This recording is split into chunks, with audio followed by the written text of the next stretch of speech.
Kasi alam nila, hindi sila mananalo sa butuhan. Dinala nila sa karsada. Okay, tapos na yan. Punta tayo kay Corona. Nag-impeachment ulit. Alam natin kung sino-sino na naman yan. Yung mga magkakakampi pa rin. Yung mga nagpapagulo at perwisyo sa Pilipinas. Yung mga salot sa Pilipinas. Dilawan, komunista, aktivista, pinks, simbahan, mga namumulitikang obispo at pare.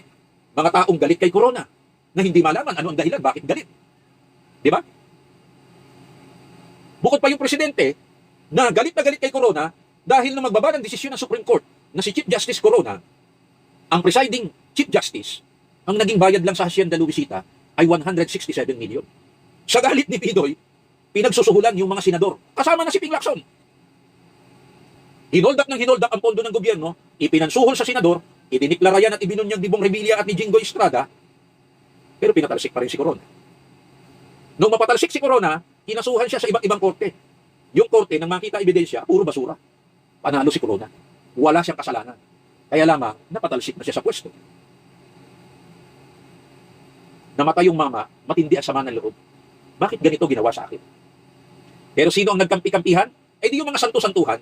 Sino yung mga santo-santuhan? Eh di yung mga banal-banalan. Sino yon? Galing-galingan, linis-linisan.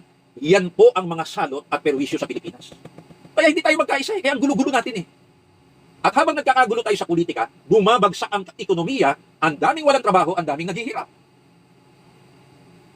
Sino ang mga salot at perwisyo? Yan din pong mga nagsasabuatan ngayon.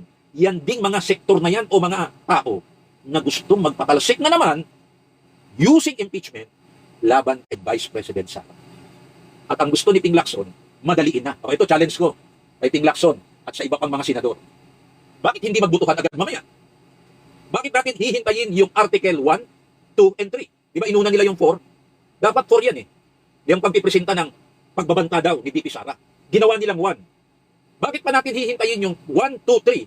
Nagagastos tayo ng bilyon-bilyon sa walang kakwenta-kwentang impeachment na yan kung pwede na siyang makalo.